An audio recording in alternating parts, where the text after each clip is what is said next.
Et on accueille Ovidie. Le document de Mireille va repasser dans la nuit tout à l'heure à 2h10 du matin. Mireille, vous nous présentez Ovidie. Bonsoir Ovidie. Bonsoir. Bien, Ovidie donc, est dans mon film. Elle a été d'abord... Elle a été dans plein d'autres films. Hein, oui, je sais, bien sûr.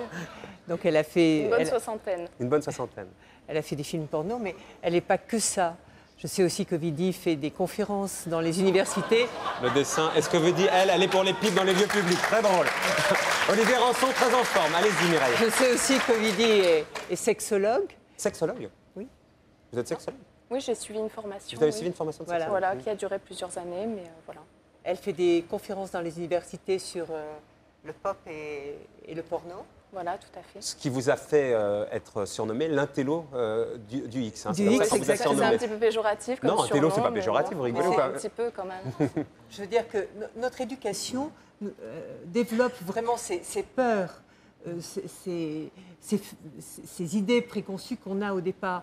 Et il est vrai que moi, j'ai rencontré des femmes complètement différentes de ce que je pouvais imaginer. Des femmes en même temps qui sont rentrées dans le milieu du X pour avoir vu vos documentaires avec beaucoup d'espoir et qui en sont sorties pour beaucoup casser quand même, Mireille Darquin. Quelques-unes, c'est vrai. Non, C'est non, ce mais qui j'ai se pas dégage envie quand d'être. même, hein. C'est J'ai ce qui- pas envie d'être incitatrice, c'est tout à fait vrai.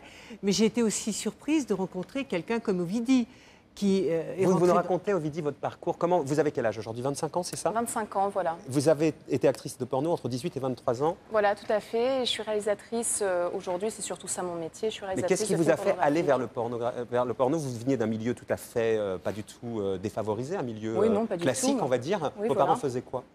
Oh, mes parents, ils font partie, bon, c'est un peu péjoratif de dire ça, mais ils font partie de la bourgeoisie de province, quoi. Voilà, c'était des notables. Ils ont travaillé dans le milieu de l'éducation essentiellement. Et vous, qu'est-ce qui a fait qu'à un moment donné, vous vous êtes dit, je vais être actrice de X?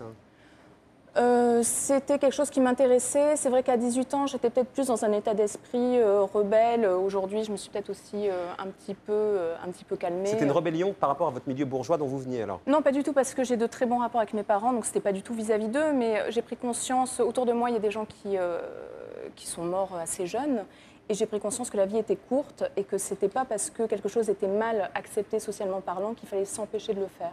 Mais vous Donc, alliez j'ai souhaité chercher le faire. quoi dans ce milieu-là? A priori, c'est un milieu, on va dire, atypique. Hein, Non, si on- vous savez, si on- mes idoles, moi, quand j'étais adolescente, c'était des femmes très fortes, à personnalité très sexuée, un petit peu... on va dire, quand j'étais enfant, j'aimais bien Madonna, voilà. Après, quand j'ai grandi, j'étais plus attirée par des femmes comme Nina Hagen ou comme Courtney D'accord. Love, qui étaient très provocatrices sexuellement parlant. Et puis, après, je suis rentrée en contact avec des pornostars féministes aux États-Unis et je les ai trouvées formidables.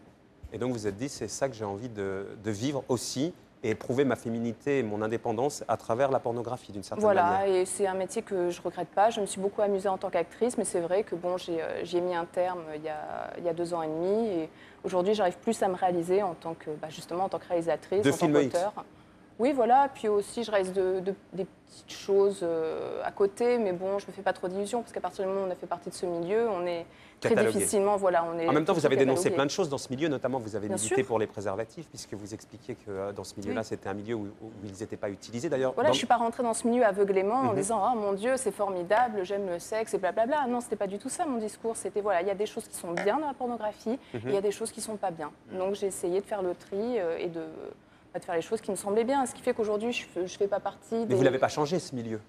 Je ne peux pas changer ce milieu. On bien peut sûr pas que le non. changer. Pourquoi on ne peut pas le changer ce milieu? Parce que Parce vous que racontez par c'est- exemple... c'était Attendez, j'ai pas Rousseau vu qui maman, disait- je veux être actrice porno, au moins une provinciale qui ne veut pas aller à la Starac. Allez-y, Ovidie. Quelque part, pour mon honneur, je préfère avoir été actrice porno qu'avoir été à la Starac. Enfin, Et bon. donc, le milieu, Mais, vous ne pouvez pas le changer, vous dites. Parce que vous dites Non, que non, pour pallier à leur bien sûr défaillance, que par non. exemple, les acteurs de X ont recours soit à une méthode italienne qui est le Viagra, soit à une méthode française qui est la cocaïne. Et américaine. Enfin, cela dit, tous les acteurs, attention, n'ont pas recours à la cocaïne. C'est quelque chose qui arrive parfois parce qu'ils ont tous des passages à vide. Et Vous, mais Mireille, bon, vous l'avez vu ça dans votre enquête, puisqu'il y a évidemment ce qu'on a vu hier soir sur France 3 et qui J'ai pas repasse. Mais rencontré de personnes touchant à la cocaïne. pourquoi? Vous n'avez pas eu cette démarche-là d'aller chercher Parce que c'est Si, si, essentiellement bien sûr. les hommes, d'après ce que vous dites. c'est Et moi, j'en ai pas beaucoup rencontré. d'hommes, tout à fait. Pour des oui. raisons Oui, et moi, j'ai fait les femmes. physiques. Vous avez fait les c'est femmes. vrai. Donc c'est pour ça que vous n'avez pas rencontré Voilà, ça. exactement. Est-ce les femmes, vous avez vu ce que racontait Ovidie sur le fait qu'on les oblige presque à ne pas utiliser de préservatif? Vous l'avez rencontré ça au quotidien Oui. avec des femmes qui s'en Oui. plaignaient? Elles Non. vous racontaient quoi? Non, pas du tout. Elles s'en plaignaient pas? Non, elles ne s'en plaignaient pas parce que, en fait, elles disent on est beaucoup plus protégé avec des des partenaires faisant partie du porno qu'avec des partenaires extérieurs. Donc ça, c'est leur point de vue à elles. Ça, c'est pas faux. En même temps, vous racontez, vous l'avez dit sur beaucoup de plateaux, qu'il y a un partenaire qu'on connaît, qui est identifié, qui est séropositif. Non, c'est vrai que c'est pas faux. Les acteurs font très attention au MST, mais dans le doute, moi, j'ai toujours milité pour le préservatif, y compris pour les actrices que j'embauche sur mes propres films. Et ça vous a fait passer à côté de certains films, bien sûr, mais bien sûr. Parce que quand je dis j'ai joué dans 60 films, ça paraît énorme, mais j'ai joué dans 60 films depuis 1999. Donc il y a certaines actrices aujourd'hui qui arrivent font 60 films en un an. Donc oui, j'ai pas beaucoup tourné. Et vous étiez bien payé? C'est un milieu où on est bien payé, Mireille? Non, pas spécialement. Non. Entre 300 et 800 euros la scène. Ah oui. Oui, parce qu'en fait, un film, c'est souvent une scène, enfin une séquence.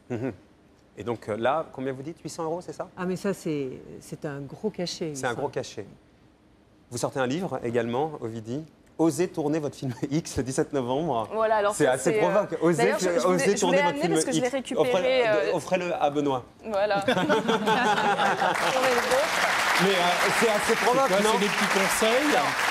Ça n'a absolument, mais c'est mon 4e livre, ça n'a absolument rien à voir avec ce que j'écris jusqu'à présent, qui était beaucoup plus sérieux, militant, etc. Là, c'est quelque chose sans prétention, c'est plus pour les couples qui ont envie de s'amuser. C'est quoi? C'est pour les fêtes? Si vous recevez des amis pendant les fêtes? Non, c'est plus pour les couples qui ont envie de se filmer entre eux, de s'amuser avec leur caméra, leur expliquer que, leur donner un petit peu tous les trucs du milieu du X, leur dire que c'est un métier, voilà, que c'est pas si facile que ça. Voilà, le prochain doc, Mireille, c'est lequel pour vous? Et Ovidie, depuis, a été maman. On l'a vu dans le petit reportage. Votre prochain doc, c'est quoi, Mireille? C'est les religieuses, la vocation. De vie classée X à religieuse. C'est tout, Mireille, ça. Oui, bien sûr. En tout cas, le doc, il repasse à 2h10 du matin. Donc après, tout à l'heure, le soir 3 de Roselyne Fèvre. Après le film, le doc repasse tout à l'heure. Merci beaucoup, Ovidie. Merci à vous.